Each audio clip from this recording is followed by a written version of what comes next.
Welcome to a new deep dive. Today, we're digging into a topic that, well, many of you who write, or maybe are just fascinated by creativity and tech, have probably thought about. How are these large language models, tools like ChatGPT, fitting into the world of writing narrative fiction? It's a space that's changing incredibly fast, isn't it? And it really challenges some fundamental ideas we have about, well, authorship and that creative spark. Is it a tool, a partner, something else entirely? Exactly. And our source material for this deep dive gives us a really unique angle. Instead of us just reading about what LLMs can do, we're actually diving into a detailed response from an LLM, where it lays out its own perceived strengths and weaknesses, specifically for helping fiction writers. So it's like a self-assessment from the machine itself. Interesting. What does it think it's good at? And maybe more importantly, where does it admit it falls short? That's pretty much our mission today. Let's unpack this self-assessment. We want to understand what this tool claims it offers a writer, see where its built-in limits are, and, help you think about how this tech might fit into your own creative process. Or maybe why it wouldn't. Right. So we're treating the LLM's own words as a kind of primary source on its capabilities in this very specific area. Okay, let's get into it then. Let's unpack this source and see what it says, starting with the strengths. What does the LLM flag as its big advantages for helping you write fiction? Okay, first up, the source really emphasizes its broad knowledge of storygraph principles.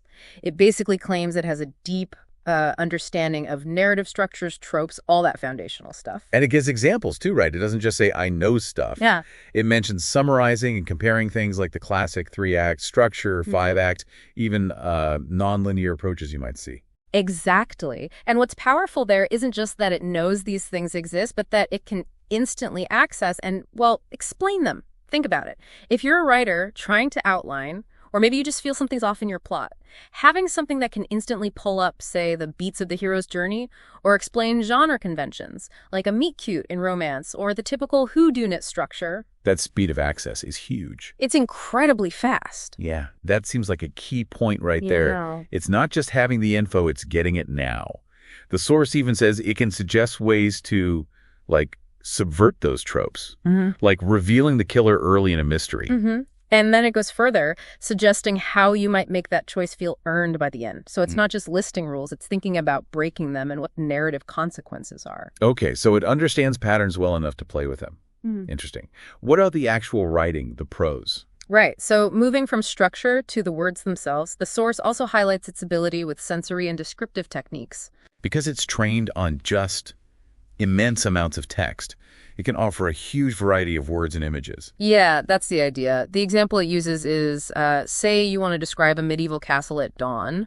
It suggests it could offer up images like, damp stone, the sound of torches hissing, mist on the battlement. Maybe the smell of wood smoke or something. That kind of thing. Details to make it vivid. So if you're hitting a wall trying to describe something, it could flood you with options. Which, raises the question for you listening. How much does just having more words help you paint a unique picture? Gives you quantity, quickly. It certainly does. And that speed, that quickness, leads right into another strength that highlights generating language and draft material quickly. Yes.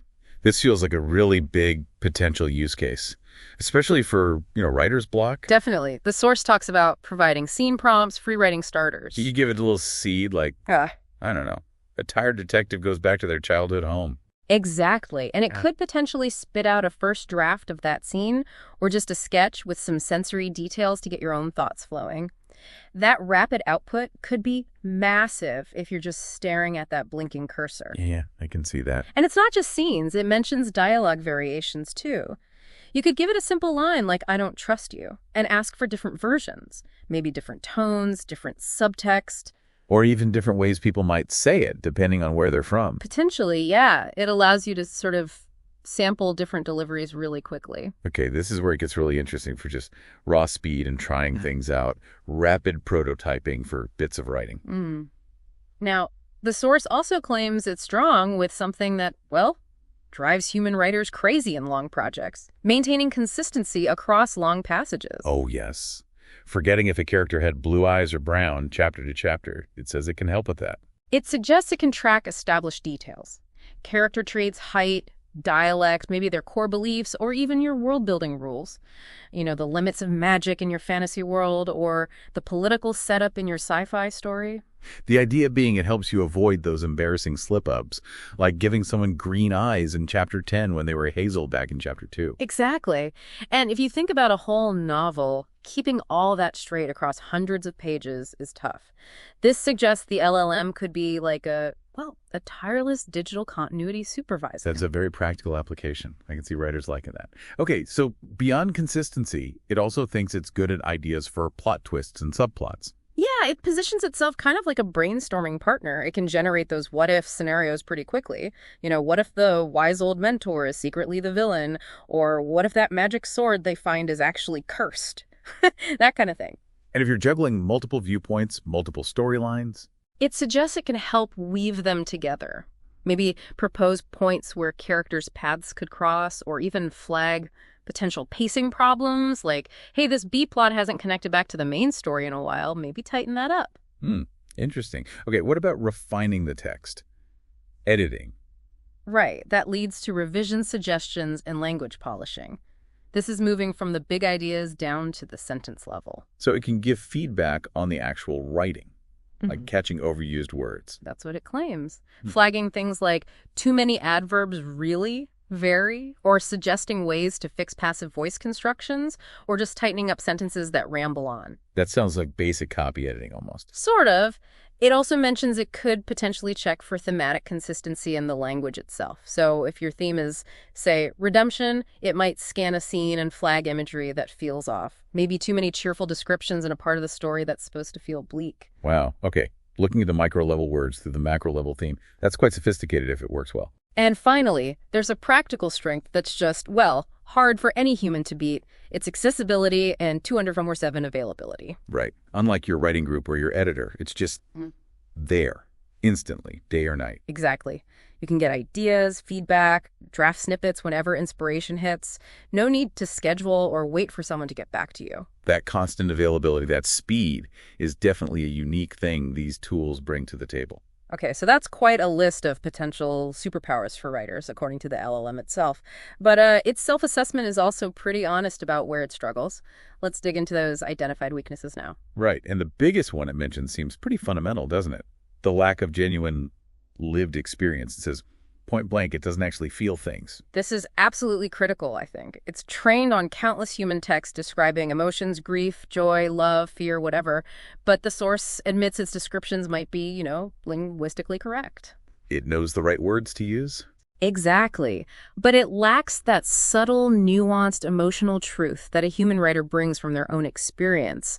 It hasn't actually felt grief. It can mimic the language of emotion, but not the depth. And related to that, it points out cultural and contextual blind spots.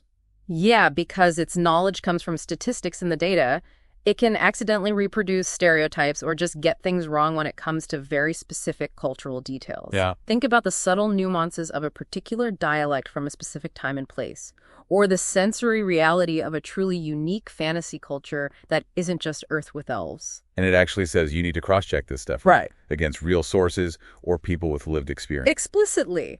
That human verification isn't just a good idea. The source itself says it's essential because the tool just doesn't have that deep, felt understanding. Okay, that makes sense. What else? It also admits to a tendency toward familiar patterns and tropes. Which is logical, really. It learns from what's common in its training data. Precisely. It naturally leans towards those statistical averages. So, if you're not really careful and specific with your prompts, it might default to cliches. The chosen one story, the mentor who has to die to motivate the hero. It's not trying to be generic, it's just reflecting the patterns it learned. Right. You have to actively steer it towards originality. Got it. So you need to push it beyond the obvious. Another weakness mentioned is the risk of over-elaboration or redundancy. The source basically says if you ask for description, it might just dump everything it knows about that kind of scene onto the page. Like the tavern example, again, ask it to describe a tavern, and it could list every possible sound, smell, object, texture. Way too much. So it gives you quantity again, but you, the writer, have to sift through it and decide what actually matters for your scene. Apply the focus. Exactly. And speaking of focus over long stretches, it also flags inconsistent voice and tone over long projects. So while it might mimic a style for a paragraph, Right. Maintaining a truly unique, consistent, authorial voice across a whole novel, that's much harder for it. Subtle shifts in word choice, sentence rhythm, the overall feel, these can creep in between chapters unless you're constantly giving it very precise guidelines. It doesn't have its own stable writing identity. That makes sense. It doesn't have an identity. Okay, what about facts? A big one, especially if your fiction needs to be grounded in reality, hallucinations and factual errors. This is where it just makes stuff up, Yeah. but confidently. Yeah. It can state things that sound perfectly plausible but are just plain wrong.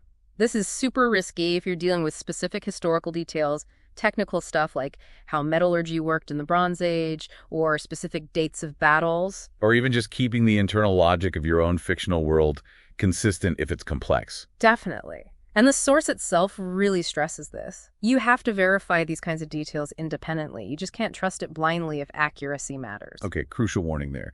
Then there's limited emotional feedback on reader impact. Right. It can analyze your writing for maybe technical flaws, perhaps flag confusing sentences, but it absolutely cannot tell you how a human reader will feel when they read it.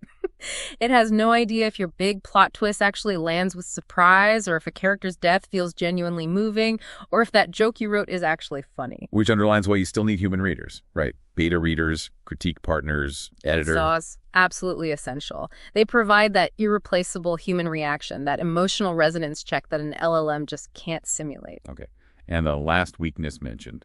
It circles back to the user. Dependence on quality of user prompting. Garbage in, garbage out, basically. Pretty much. Its performance, whether it gives you brilliant ideas or just bland cliches, heavily depends on how good your prompts are. How clear, how specific, how creative. If you ask vague questions, you get vague answers. Exactly. The source even acknowledges there's a learning curve.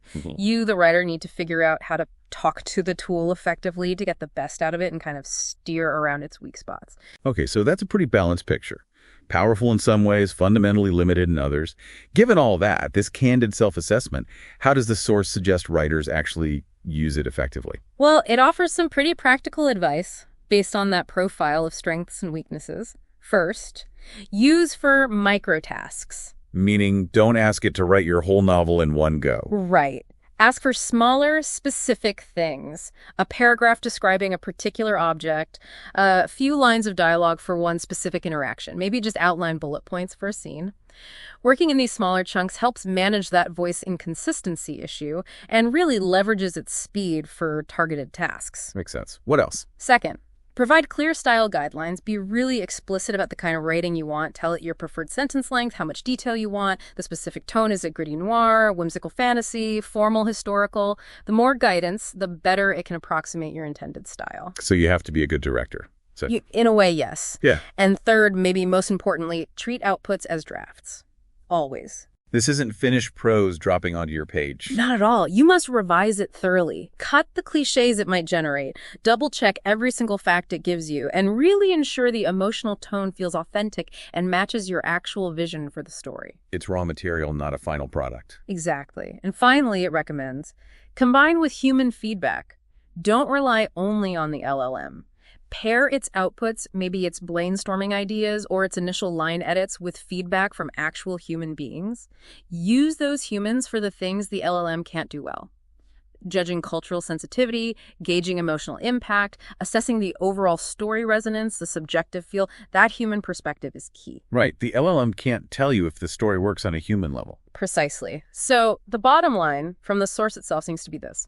It brings this incredible knowledge base, amazing speed, and helps with consistency on specific, limited tasks. What? But it has no real lived experience or emotion. It can default to cliches if you're not careful, and it absolutely cannot replace the nuanced, subjective feedback you get from another person. So the advice from the tool itself is pretty clear then. Use it as a powerful assistant. For ideas, for polishing, for brainstorming, maybe checking some details. But always keep your own creative judgment front and center. You're the author. The human input, both yours and from others, remains totally essential.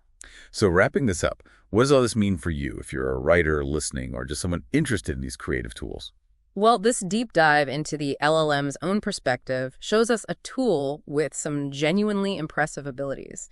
It knows story structure, it knows language patterns, it can generate text incredibly fast. But crucially, it also shines a really bright light on where the human element is still Well, irreplaceable. That comes from lived experience, doesn't it? That nuanced grasp of real emotion, the ability to craft and maintain a unique, consistent voice over a long piece of work without constant hand-holding. And the ability to get genuine feedback on whether the story actually connects with another human being. Exactly. So it seems like, for now anyway, the LLM isn't really a co-author. It doesn't have that independent creative vision. It's more like a very sophisticated, very fast assistant, a brainstorming partner you can switch on anytime, maybe a diligent proofreader for certain kinds of errors, a continuity checker. Right. A tool in the writer's toolbox, not the writer themselves.